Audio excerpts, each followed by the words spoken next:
Bismillahirrahmanirrahim.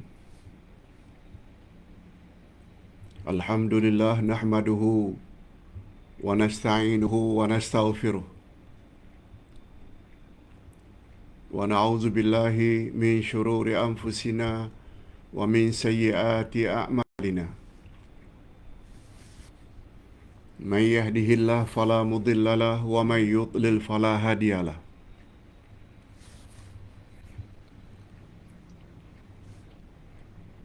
Asyhadu an la ilaha illallah wahdahu la syarika lah wa asyhadu anna Muhammadan abduhu wa rasuluh la nabiyya ba'dah.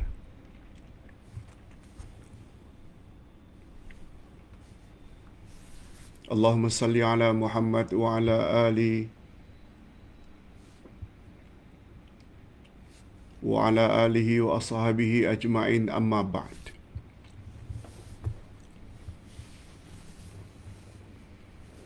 Hadirin dan hadirat serta para pemirsa yang saya hormati,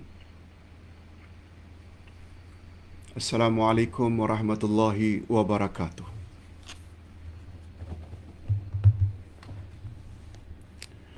Alhamdulillah, kita bersyukur kehadirat Allah Azza wa Jalla di atas segala nikmat yang telah Allah Subhanahu wa taala anugerahkan kepada kita, lebih-lebih lagi nikmat iman dan nikmat Islam.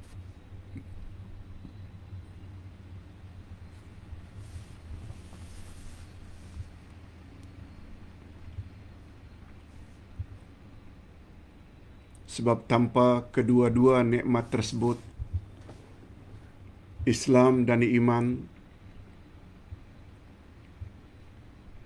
manusia tidak akan bahagia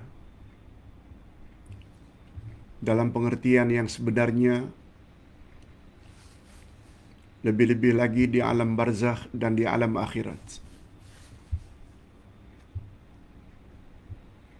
Hanya saja hadirin dan hadirat sekalian, iman kepada Allah Azza wa Jalla ini nomor satu. Iman nomor satu adalah iman kepada Allah, mentauhidkan Allah. Dan iman kepada Allah tidak akan sempurna bila kita tidak tahu nama-nama dan sifat-sifat Allah. Sebab Allah Maha Ghaib.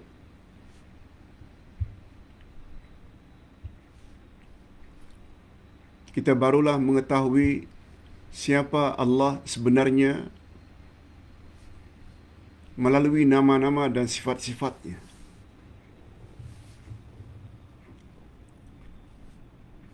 Dan kita tidak akan kenal Allah kalau tidak mengetahui nama-nama dan sifat-sifat Allah. Jadi cara yang paling tepat untuk mengenal Allah dengan pengenalan yang sebenarnya adalah melalui Al-Asma'ul Husna dan melalui kalamullah Al-Quran.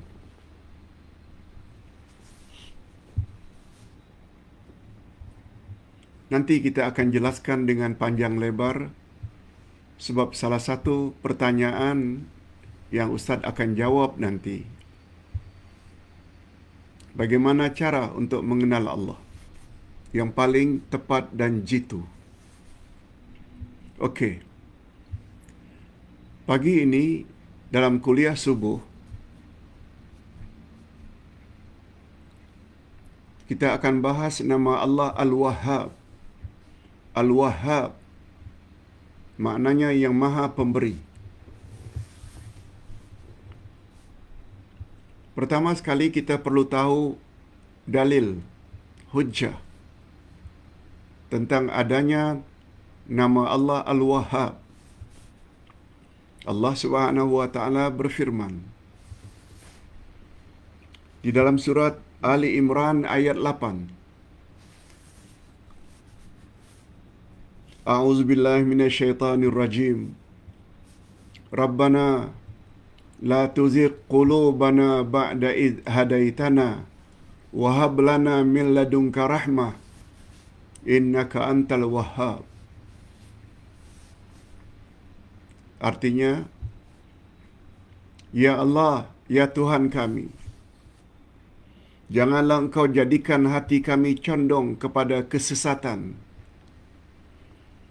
setelah Engkau beri petunjuk kepada kami.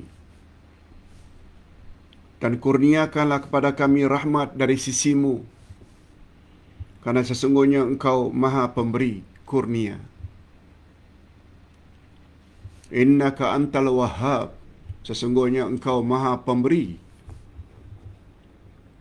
kurnia atau nikmat. Jadi wahhab ini maknanya yang Maha Pemberi.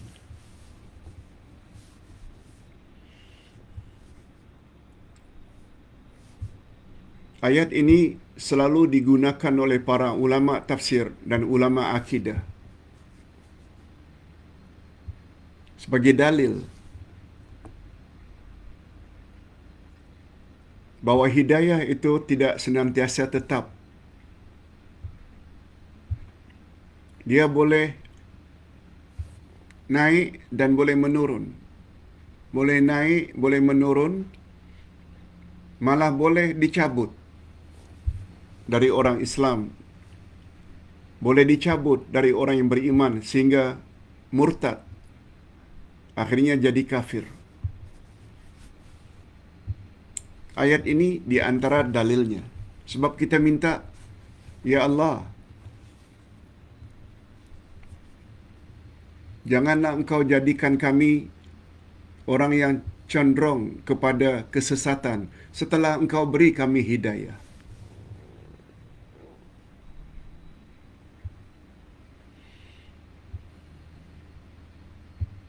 Lalu kita minta kepada Allah Subhanahu wa ta'ala supaya Allah kurniakan kita rahmat. Ayat ini sangat bagus untuk kita amalkan dan baca selalu. Okey. Dalil yang kedua, yaitu doa Nabi Sulaiman. Kita boleh lihat pada surat Sad ayat yang ke-35. Apa kata Sulaiman? Qala rabbighfirli wa habli mulka la yanbaghi li ahadin min ba'di innaka antal wahhab. Oh Tuhan, ampunkanlah dosaku dan berilah aku kerajaan yang tidak dimiliki oleh seorang pun sesudahku. Sesungguhnya Engkau Maha Pemberi. Lagi-lagi Sulaiman menggunakan istilah innaka antal wahhab. Bila ditanya, Pak Ustaz, mengapa Nabi Sulaiman mohon ampunan Allah? Kata ulama tafsir,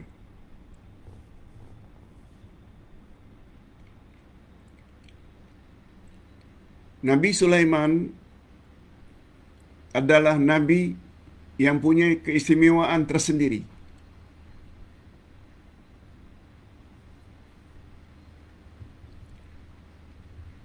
Beliau mempunyai isteri ratusan orang.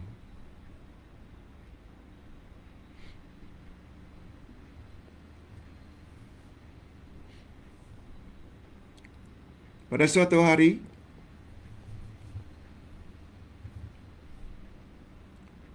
Sulaiman memohon kepada Allah agar diberi zuriat.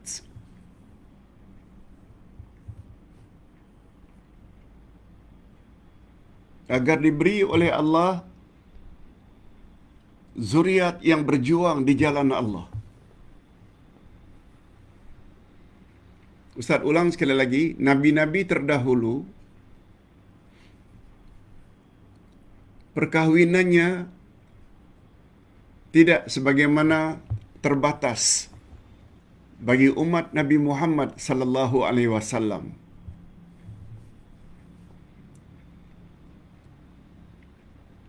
Nabi kita Nabi Muhammad sallallahu alaihi wasallam pun punya kelebihan. Isteri beliau adalah 9 orang. Ketika turun ayat, kawinilah wanita 2, 3, atau 4. Jika kamu takut berlaku adil, cukup hanya 1 saja.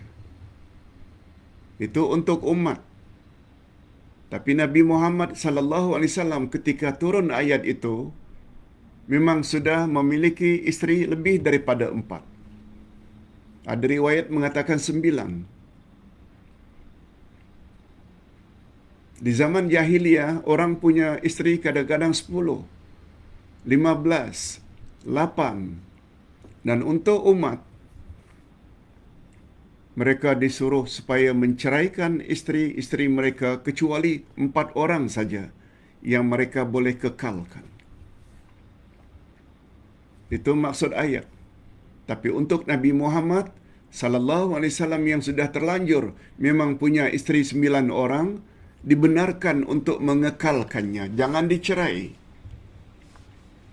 Apa sebab? Sebab isteri-isteri Rasulullah bila diceraikan oleh baginda,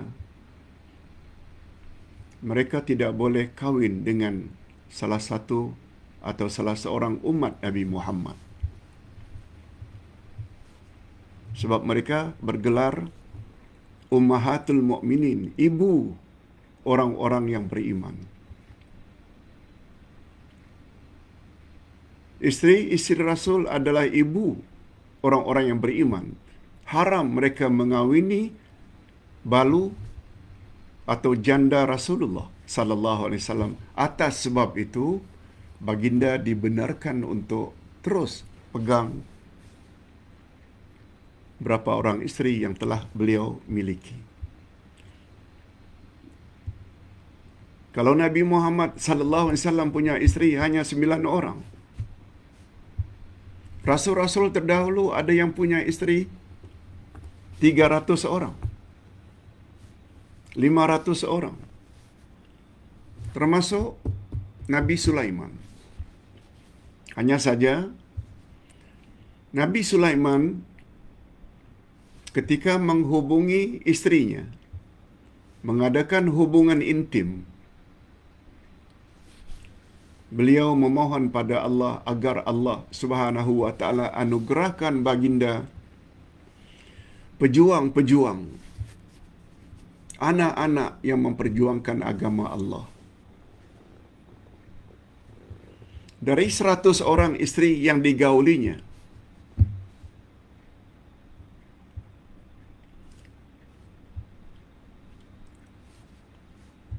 yang melahirkan anak hanya 1 orang. 99 lagi tidak melahirkan anak.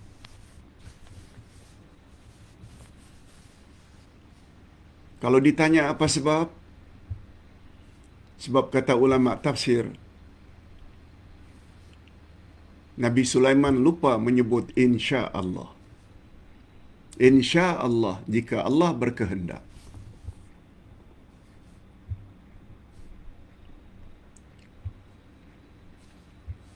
Umpamanya seseorang mengatakan, aku telah hubungi isteriku,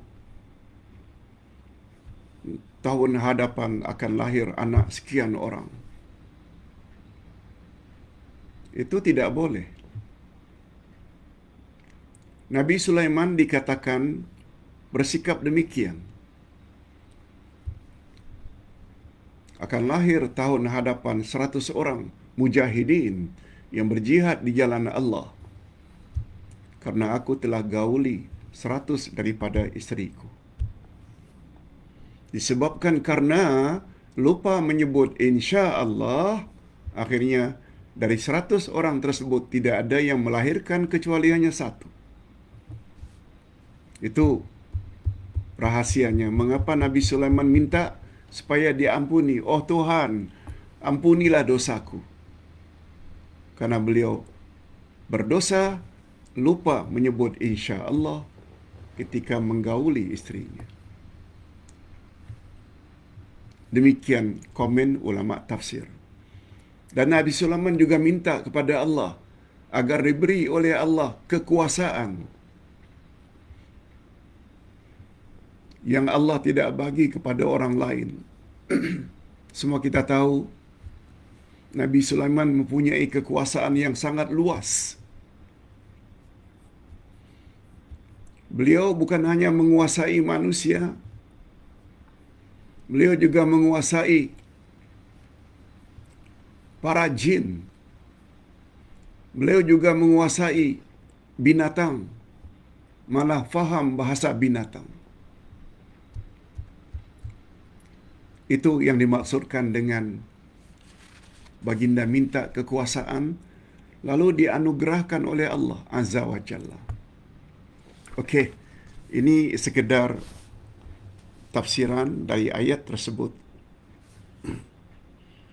Sekarang kita berpindah setelah mengetahui adanya dalil nama Allah Al-Wahhab. Kita berpindah pula kepada makna Al-Wahhab.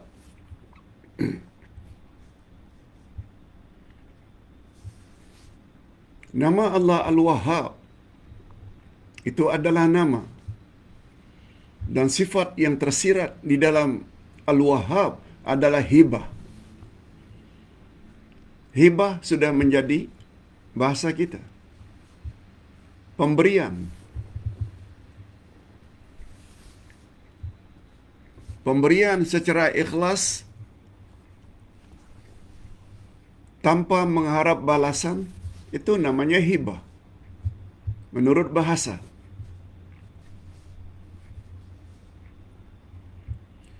Sedangkan Al-Wahhab salah satu daripada nama-nama Allah menurut kacamata syarak, menurut kacamata agama, nama Allah Al-Wahhab membawa makna zat yang sangat luas pemberiannya tanpa putus-putusnya. Al-Wahhab sebagai nama Allah iaitu yang maha pemberi segala-galanya.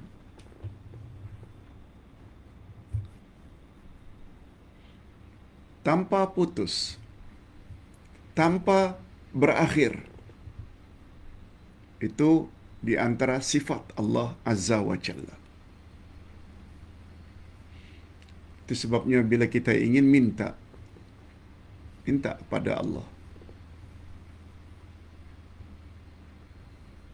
Sebagaimana doa ibadur Rahman. Rabbana hablana min azwajina wa zurriyatina qurrata a'yun. Ya Allah, berilah kepada kami. Hablana, hibahkan kepada kami pasangan serta anak-anak atau zuriat yang menyedapkan pandangan mata dan hati kami. Rabbana hablana. Itu juga membawa makna hibah, pemberian. Okey. Setelah kita memahami makna Al-Wahhab yang tersirat di dalamnya sifat Allah, hibah. Ingat selalu ya,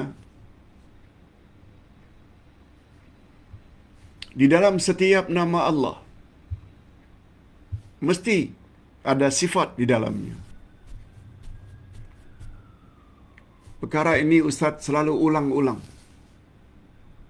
Mustahil Allah memberi dirinya suatu nama, lalu dalam nama itu tidak ada sifatnya. Allah punya nama Al-Hayyu, Maha Hidup. Mesti ada sifat di dalam Al-Hayyu, iaitu hayat. Mesti ada.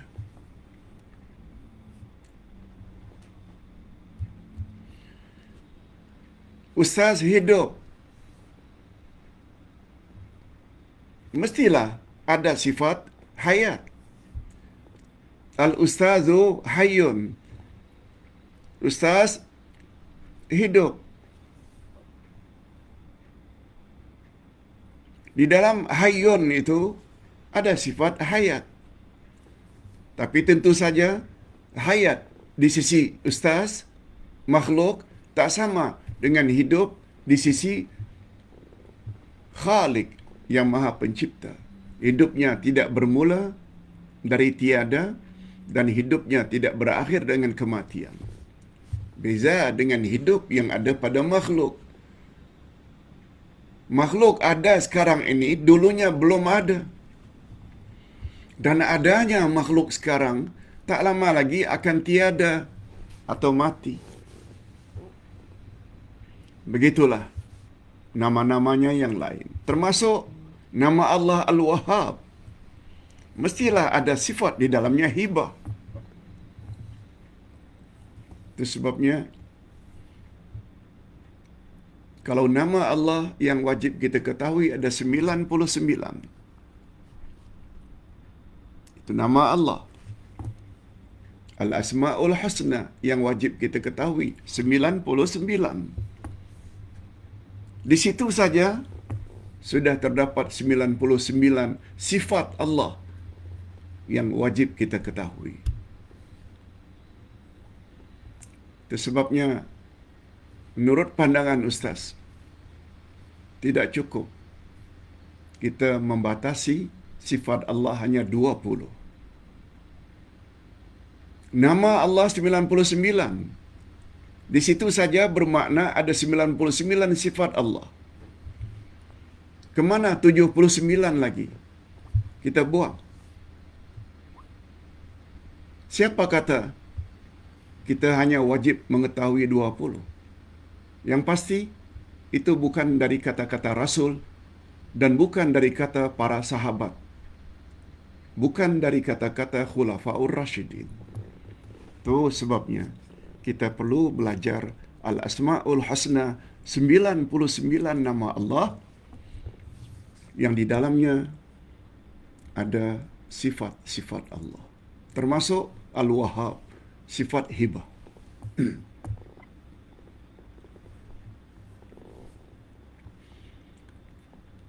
Nanti jam 1 kita ada kelas lagi. Nama Allah As-Sayyid. As-Sayyid itu penghulu. Tuan. Ya Sayyidi. Tuan. Sifat yang ada di dalam As-Sayyid, As-Siyadah, ketuanan. Macam istilah ketuanan Melayu. Nanti kita akan jelaskan dengan panjang lebar. Nama Allah As-Sayyid jam 1 hingga jam 2 tengah hari nanti. Okey.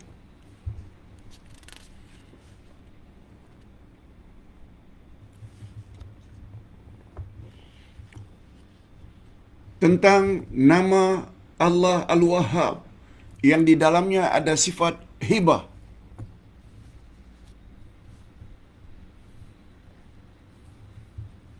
Kalau Allah SWT menamakan dirinya Al-Wahhab yang Maha Pemberi, tentu saja ada pihak yang menerima pemberian, yaitu makhluk. Dan sifat hibah yang ada di sisi Allah membawa makna dia adalah sifat kesempurnaan, subutiyah, dan berdasarkan kehendaknya, itu pula namanya fi'liyah.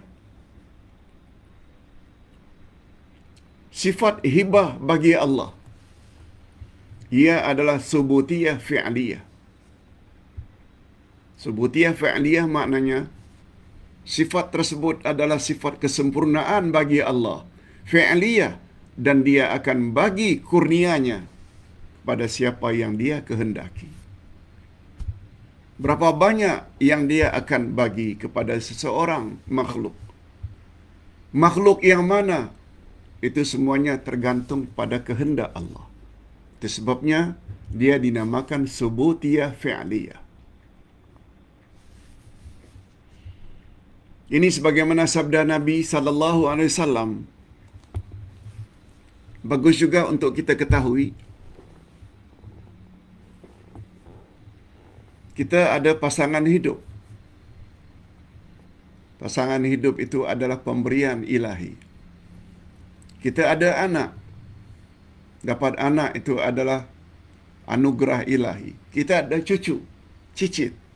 Itu semua adalah anugerah ilahi. Coba dengar baik-baik sabda Nabi sallallahu alaihi wasallam di dalam hadis sahih riwayat Al-Hakim dan Al-Baihaqi. Apa kata Nabi? Lihat muka surat 561. Inna awladakum hibatullahi lakum.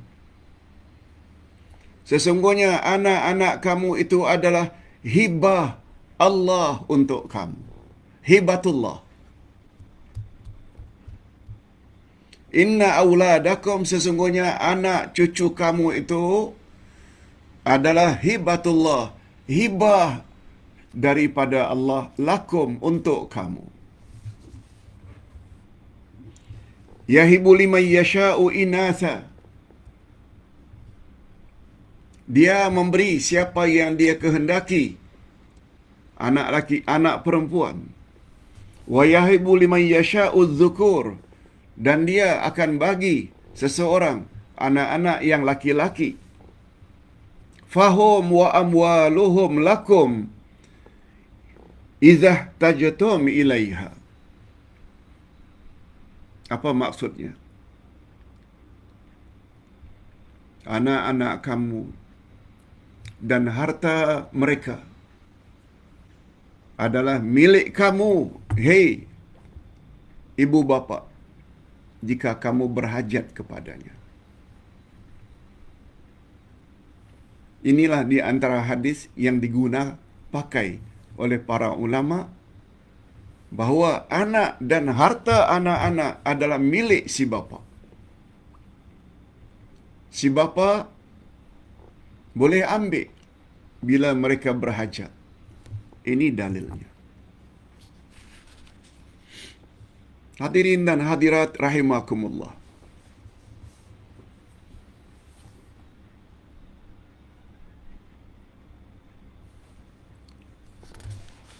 Ini sesuai dengan firman Allah pada ayat 49 dan 50 dari surat Asy-Syura.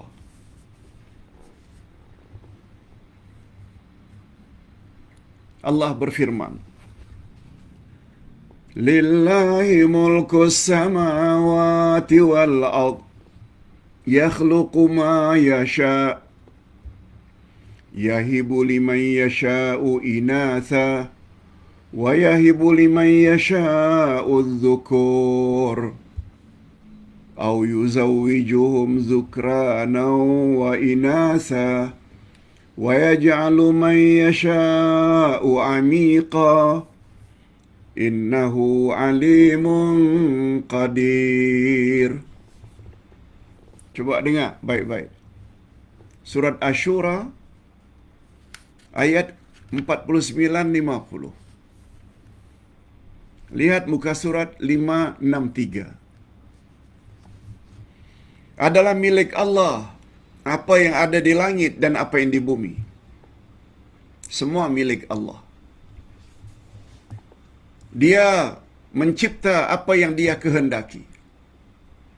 Awan ke, bulan ke, bintang, matahari, hujan, ada pokok, ada air, ada pasir, ada batu, ada manusia, ada binatang, ada tumbuh-tumbuhan. Yakhluqu ma yasha. Dia mencipta apa yang dia kehendaki. Yahibu liman yasha'u inatha wa yahibu liman yasha'u dzukur. Dia bagi pasangan itu anak laki-laki, dan dia juga bagi kadang-kadang anak perempuan berdasarkan kehendak Allah. Au yuzawijuhum dzukrana wa inatha. Dan kadang-kadang Allah bagi ada laki-laki, ada perempuan. Wa yaj'alu man yasha'u aqima. Dan dia akan menjadikan pasangan itu mandul sampai akhir hayat. Aqim, mandul, tak punya zuriat langsung. Innahu alimun qadir. Sesungguhnya Allah Maha mengetahui lagi Maha berkuasa. Berusaha boleh, berobat, makan ini, makan itu untuk mendapat zuriat. Ada yang Allah bagi anak, ada yang Allah bagi anak perempuan semuanya, ada yang Allah bagi anak laki-laki semuanya, ada pula Allah bagi anak laki-laki dan perempuan. Dan Allah juga berkuasa tidak memberi seorang pun zuriat, yang kita sebut dengan aqim, yaitu mandul. Mengapa Allah berbuat demikian? Innahu alimun qadir. Karena Allah itu Maha mengetahui apakah orang itu patut diberi zuriat atau tidak. Alim, qadir, dia Maha berkuasa. Oleh sebab itu, terima sajalah apa yang telah tidak ditakdirkan oleh Allah Azza wa Jalla. Sebab segala yang telah ditakdirkan oleh Allah untuk kita, jika kita orang-orang baik, mesti mendatangkan kebaikan. Hadirin dan hadirat rahimakumullah.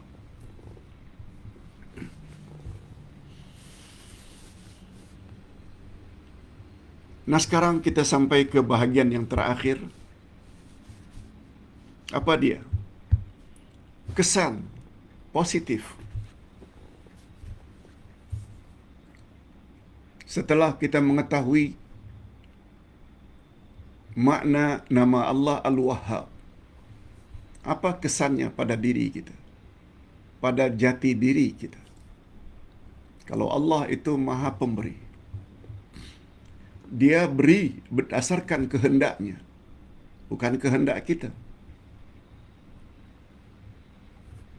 Dia beri apa saja yang Dia kehendaki, dan Dia tak pernah takut akan kehabisan anugerah untuk diagih-agihkan kepada makhluk.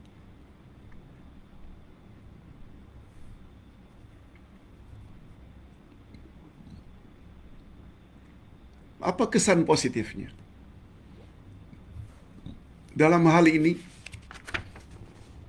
ada 3 kesan positifnya.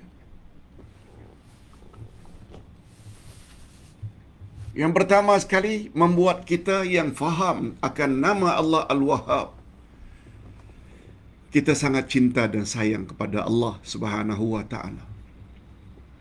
Dan selanjutnya kita memuji Allah, dijadikan oleh Allah dalam bentuk insan yang sempurna, diberi akal untuk kita boleh berfikir akan kebesaran Allah, diberi mata sehingga dapat melihat akan kebesaran Allah, diberinya kita telinga dapat mendengar ayat-ayat Allah, nasihat yang bagus, mauizah dari Al-Quran, karena boleh mendengar. Sebab ketaatan mustahil dapat menjadi orang yang taat kalau tidak suka mendengar. Itu sebabnya taat senantiasa berada setelah sami'na, baru disambung wa ata'na, kami dengar dan kami taati. Allah bagi kita lidah untuk menyampaikan kebenaran, untuk memberi nasihat, untuk membaca Quran, untuk berzikir. Allah bagi. Allah bagi kesehatan. Siapa yang bagi semua itu? Allah. Sehingga dengan anggota yang sehat itu, badan yang sehat, diberi kekuatan dan tenaga, sehingga kita boleh salat, boleh puasa, kita boleh qiyamul lail, kita boleh membaca Al-Quran, kita boleh menolong orang lain. Yang kesemuanya nanti kita akan terima ganjarannya di akhirat. Itu yang membuat kita menjadi cinta, sayang kepada Allah. Ustaz buat contoh. Mengapa kita sayang pada ibu bapa? Karena mereka banyak jasa mereka membuat kita jadi anak yang berjaya di dunia. Berkat usaha ibu bapa. Mereka beri kita sejak kecil lagi minum susu, makan, minum, pakaian, tempat, pelajaran. Akhirnya kita jadi insan sekarang ini. Betul tak dengan jasa yang sekian banyak dari mak bapa yang memelihara kita dengan betul? Akhirnya membuat kita sangat sayang pada ibu bapa. Padahal ibu bapa hanya penyebab saja. Bukan pencipta hakiki. Pencipta hakiki adalah Allah. Ibu bapa bukanlah pemberi makan, minum, tempat yang hakiki. Mereka hanya menyalurkan saja rezeki yang datang dari Allah.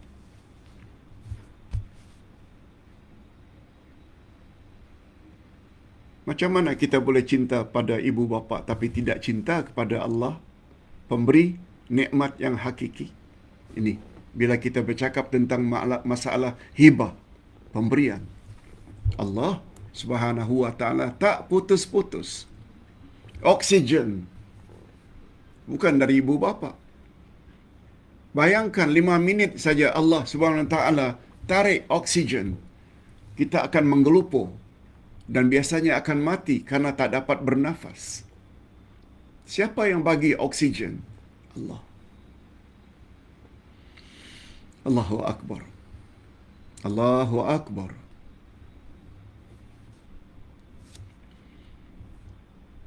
Yang kedua, setelah cinta, sayang, yang akhirnya kita puji Allah. Malah kita puji Allah bukan saja jika dapat nikmat. Alhamdulillah. No. Hatta dapat ujian daripada Allah. Sakit ke, ekonomi merudum ke, tetap kita sebut Alhamdulillah. Sebab jika kita sabar dengan ujian Allah, di situ pun kita akan dapat ganjaran pahala dari Allah. Alhamdulillah. Kita akan puji Allah. Yang kedua, bila kita betul-betul memahami nama Allah Al-Wahhab, yang Maha Pemberi, tanpa sedikit pun merasa takut akan kehabisan nikmat di sisinya, Dia bagi terus-menerus.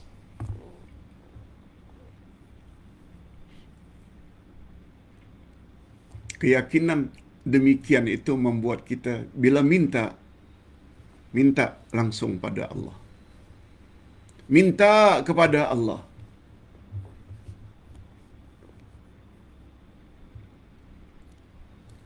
Ya Allah, aku dalam keadaan miskin, fakir. Berilah aku rezeki, Ya Allah. Ya Allah, aku sakit. Sembuhkanlah penyakitku, Ya Allah. Ya Allah, aku sedang dianiaya dan dizalimi oleh seseorang. Bantu aku, Ya Allah, agar terhindar daripada kezaliman mereka. Semua yang kita minta itu kepada Allah. Apalagi Allah berjanji, "Ud'uni astajib lakum." Mintalah kepadaku, berdoalah kepadaku, akan aku kabulkan. Allahu Akbar. Tu dia kesan beriman kepada nama Allah Al-Wahhab.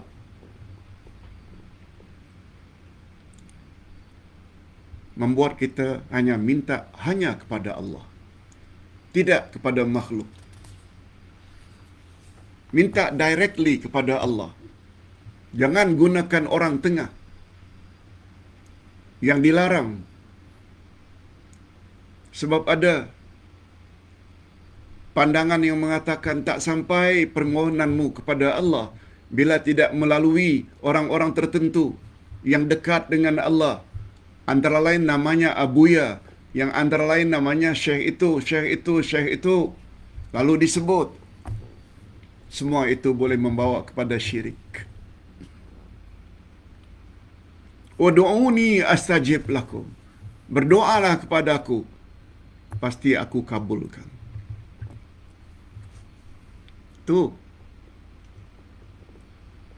sebabnya kita apabila minta pasangan dan zuriat, kita berdoa sebagaimana doa ibadur Rahman. Rabbana hablana min azwajina wa zurriyatina qurrata a'yun. Ya Allah, berilah kami pasangan hidup dan zuriat keturunan yang menyenangkan dan menyedapkan pandangan mata dan hati kami. Langsung. Rabbana atina fid dunya hasanah. Rabbighfirli wa liwalidayya, oh Tuhan, ampuni dosaku dan dosa kedua ibu bapakku. Langsung. Dan yang terakhir, apa dia kesan positif pada diri seseorang bila dia benar-benar faham akan nama Allah Al-Wahhab? Dia akan menjadi insan yang senantiasa reda dengan pemberian Allah. Tadi kita dah sebut, Allah memberi manusia sesuai dengan apa yang dia kehendaki. Dalam jumlah berapa anaknya? Laki-laki ke perempuan?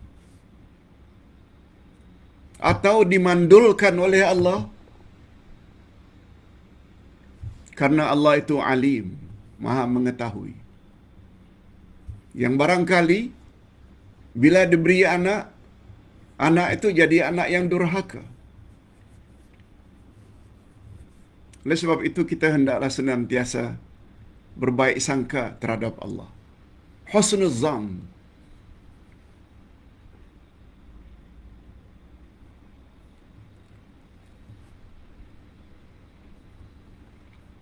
Jangan berburuk sangka terhadap Allah.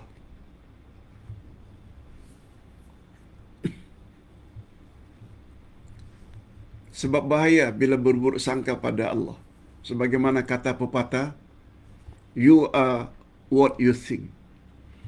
Kau akan mendapat sesuai dengan apa yang kamu fikirkan. Bila kita fikir baik, senantiasa, oh Allah bagi aku rezeki sekian, mesti ada sebabnya dan kebaikannya. Itu namanya berbaik sangka. Tapi bila kita berburuk sangka, akan buruk pula lah padanya. Begitu juga dalam Islam. Masalah pemakanan ini juga hendaklah kita seleksi. Sehingga ada bidalan yang mengatakan, you are what you eat. Kalau tadi, you are what you think, kau akan mendapat sesuai dengan apa yang kamu fikir. Juga ada pepatah lain. Dan itu cukup Islamik. You are what you eat. Kau akan mendapat sesuai dengan apa yang kau makan. Oleh sebab itu jangan makan babi, khinzir. Jangan makan bangkai Jangan makan darah. Jangan makan sesuatu yang dibeli dari duit-duit yang haram. Duit curi, duit rasuah, duit riba. Itu juga walaupun yang dibeli itu sayur mayur, buah-buahan, ayam, kambing, daging, tetap haram.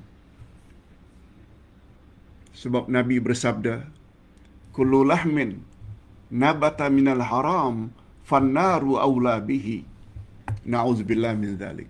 Setiap daging yang tumbuh hasil dari pemakanan yang haram, neraka tempat yang lebih utama. Dan lebih daripada itu, kata Nabi,